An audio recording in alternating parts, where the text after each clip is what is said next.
Siamo già? Minchia, Babbo Natale, cazzo. Perché Babbo Natale? Jingle bell, jingle bell, Jingle all the way.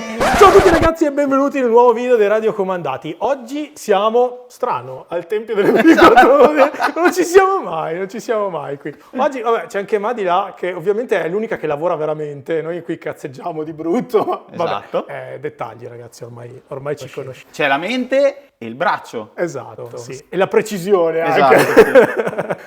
Allora, oggi Gian cosa facciamo vedere? Un po' di ostacoli, direi. Sì, abbiamo pensato così di chiarire un po' di dubbi e anche così spiegare l'approccio che si potrebbe tenere, poi ognuno ovviamente ha il Certo. suo, con un po' di pezzi di pista della famosissima 5 corsie. Questo è il primo ostacolo, diciamo, che si affronta generalmente in una curva di apprendimento perché è l'ostacolo più semplice. Ed è il Dragon Back, diciamo, è il classico, non La dico gobbetta. proprio slop up Sì. o slop down di una 3 corsie, però è una gobbetta. Allora, generalmente in questo ostacolo non si utilizzano i freni. È un ostacolo da velocità, quindi si possono affrontare anche come le stanno facendo nelle ultime gare in Japan Cup in serie, non in serie attaccate ovviamente, Certo. ma sempre con almeno un recupero e mezzo, 2 recuperi, perché se si va forte si Ti stacchi un po' dalla inizia pista. a sbattere sì sopra Certo. l'inizio dell'altro Dragon Back. Diciamo che con un hyper si possono anche fare con un ostacolo soltanto, con un dritto in mezzo da 1,20 m, perché il dritto, ricordiamolo che c'è il dritto pieno, il 4 quarti che sono 1,20 m, questi sono i 2 quarti che sono 60 cm, poi c'è anche il 3 quarti e un quarto che sono le rispettive metà, quindi 30 e 90 cm. Allora facciamo vedere adesso come ostacolo lo straight bounce, o più comunemente chiamato il digital AB. Il pezzo forte di questo ostacolo è che viene quasi sempre messo in modalità doppia e si chiama Digital AB perché ha una parte denominata A e una parte denominata B differenti. Ok. E usandoli in coppia quello che si possono fare sono varie combinazioni, come in questo caso quella che vedete è la modalità più semplice, la combinazione più semplice, che è la AB-AB. Ok, quindi anche immagino che combinando AB, BA e via dicendo, che sembra tipo le rime, sai, la rima Esatto. e via dicendo, vai a anche creare tipologie di ostacolo differenti, in Esatto, base alla esatto, gobba che si esatto. viene a creare, no? Questa configurazione qui ABBA, AB si può utilizzare anche singola ed è abbastanza, diciamo, semplice da poter abbinare anche una curva subito dopo l'ostacolo senza aver bisogno di recupero. Ok, sì, perché qua facendo così in pratica vai da un layout in piano, diciamo, della pista a una discesa a un'altra discesa, giusto? Cioè Esatto. c'è una leggera salita con, poi possiamo definire un leggero saltino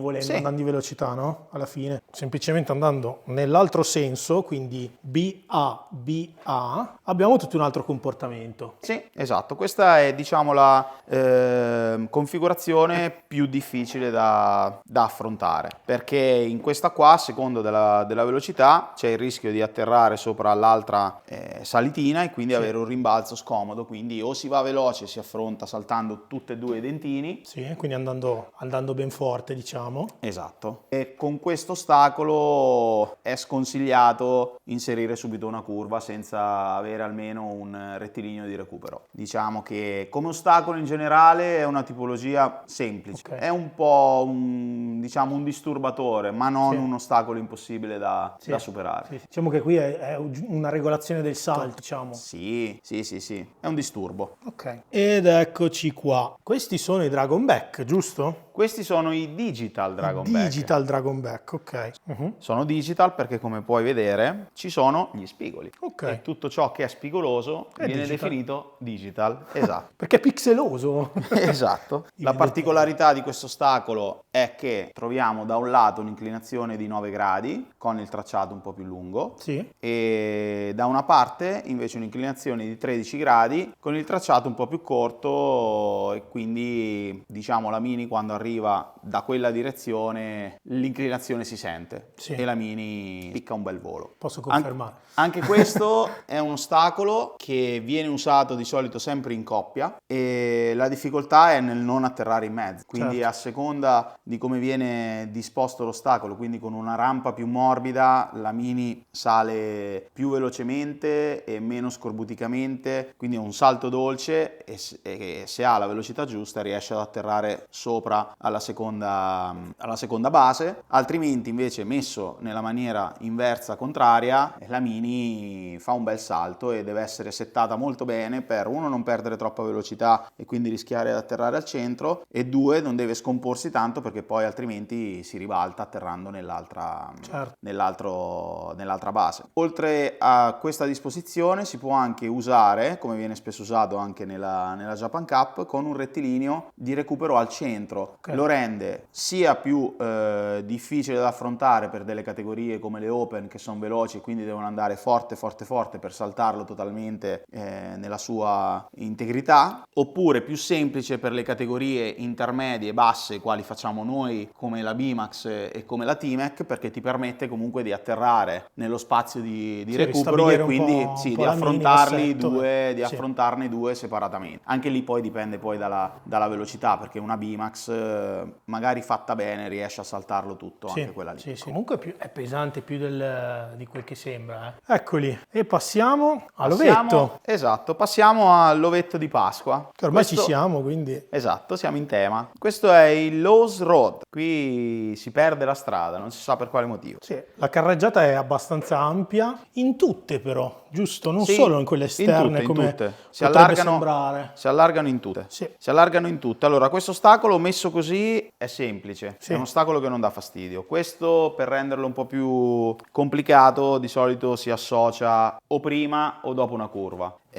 Ovviamente qua la macchina è come se stesse facendo una wave, Sì, però se noi mettiamo una curva nella corsia, in questo caso in una curva a destra nella corsia più stretta, si ha la Mini che viene proprio dalla direzione opposta per poi fare la curva netta e quindi tocca molto sulla sponda e quindi la stabilità della Mini esatto. è diciamo messa a dura prova. Esatto. O viceversa se messo dopo una curva. Certo. E nelle ultime Japan Cup, più che Japan Cup, nella Winter Cup e nella Spring Cup di adesso, si vede tantissimo all'interno del rolling rise, ovvero delle curve in salita che poi faremo vedere più avanti. Questo perché? Perché nelle curve in salita messo a metà si ha un'interruzione della salita con un restringimento praticamente non della carreggiata, ma una curva fatta ancora più a spigolo, e questo insieme di due cose, sia la fine di una salita netta più la curva molto spigolosa, la macchina la rende totalmente instabile, e quindi è per quello che si vedono anche nei video delle gare in Giappone il freno posizionato al posteriore alto,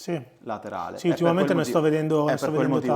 È per quel motivo lì, per affrontare questa tipologia di ostacolo. Okay. Non tanto per questa, ma più che altro per l'interruzione del rolling rise, che poi faremo vedere qual è. Rolling rise o falling rise o rolling fall, giusto? Rolling rise o rolling fall.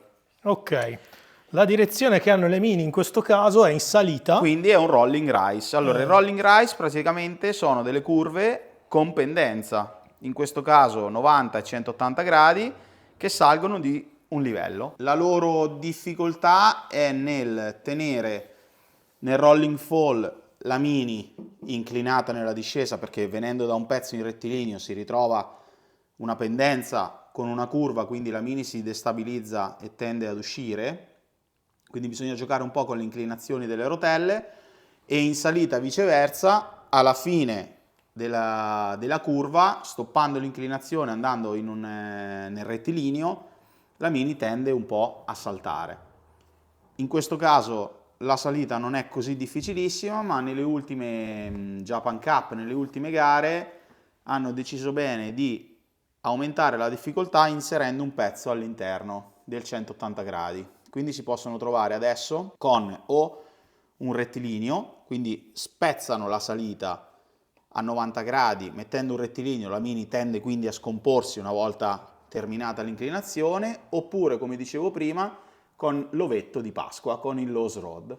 Con il Lowe's Road, in questo caso nella corsia interna si ha proprio un'inclinazione diversa della curva, viene più accentuata e la Mini si scompone di più ed ecco che viene in aiuto. Infatti ci sono le sponde molto più alte rispetto alla sponda normale, il freno alto laterale per stabilizzare la Mini. Quello di cui parlavamo prima, Esatto. che adesso insomma si trova, l'ho visto in tante foto anche su Instagram degli asiatici. Esatto. Poi se la velocità non è eccessiva, di solito non si utilizza, neanche qua finora l'abbiamo mai utilizzato più di tanto. Se invece la pista è molto veloce, solo per la prima corsia è necessario. Non si può parlare così, dai, non va bene. ASMR Gianlupi. Non ce la facciamo. Allora Gian, abbiamo dato una discreta panoramica direi oggi, no? Sì, discreta, ma niente ce n'è ragazzi, ancora. vi toccherà vedere un altro video oltre a questo. Ovviamente, come sempre, iscrivetevi al canale, cliccate la campanellina, passate anche a dare un'occhiata ai social del Tempio delle Mini 4WD, che non fa mai male, direi. Ce n'è di roba, dai. Che altro dire? Noi abbiamo una pizza che ci attende. aspetta, e basta, addio piacendo, arrivederci, alla prossima, ciao! Ciao.